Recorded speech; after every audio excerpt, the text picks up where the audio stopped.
After Britain officially broke away from the EU in January, Prime Minister Boris Johnson has had to ask Brussels for permission to rejoin an international treaty, or risk devastating a multi-billion-pound legal services industry. The agreement is called the Lugano Convention and its effects are materially the same as the 2001 Brussels Regulation.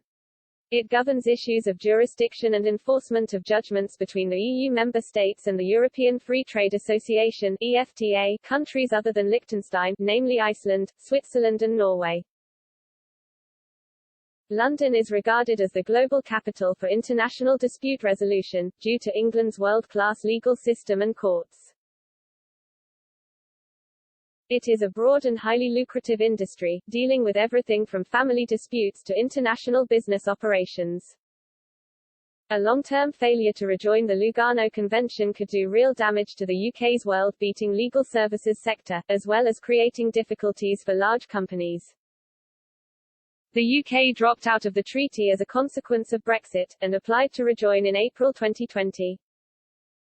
Such accession requires the unanimous agreement of all the other contracting parties to the convention and the European Commission has now recommended that the EU deny this request.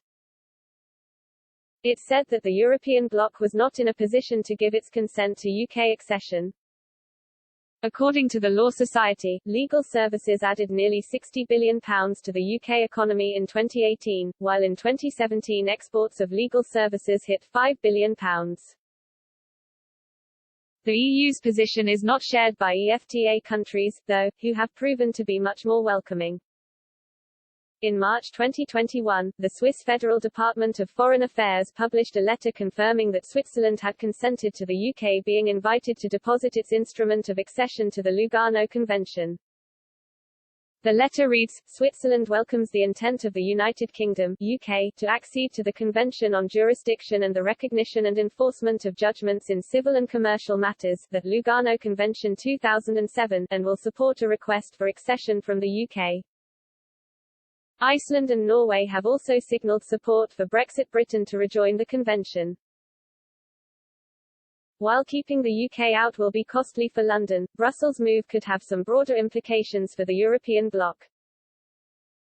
The former president of the EFTA court, Swiss jurist Karl Bordenbacher, claimed the EU's refusal to let the UK back in was an unfriendly act towards the EFTA states and might have been one of the reasons behind Switzerland's decision to scrap efforts aimed at agreeing an overarching treaty with Brussels. Switzerland is not in the bloc but has signed up to many of its policies, such as freedom of movement.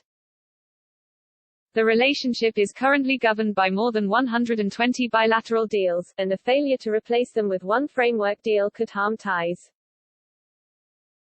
The European Commission said in May, "We regret this decision, given the progress that has been made over the last years." The EU-Switzerland Free Trade Agreement dates back to 1972. The European Commission said that without an EU-Swiss framework agreement, modernizing that relationship would not be possible. Existing deals were not up to speed and the impact of Switzerland's decision would have to be analyzed, it warned.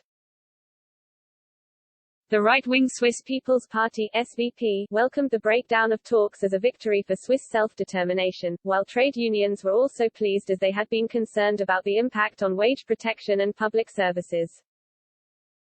In a recent report, Wolfgang Streeck, Emeritus Director of the Max Planck Institute for the Study of Society, warned European Commission President Ursula von der Leyen that as a result of Switzerland's decision, she could get in trouble.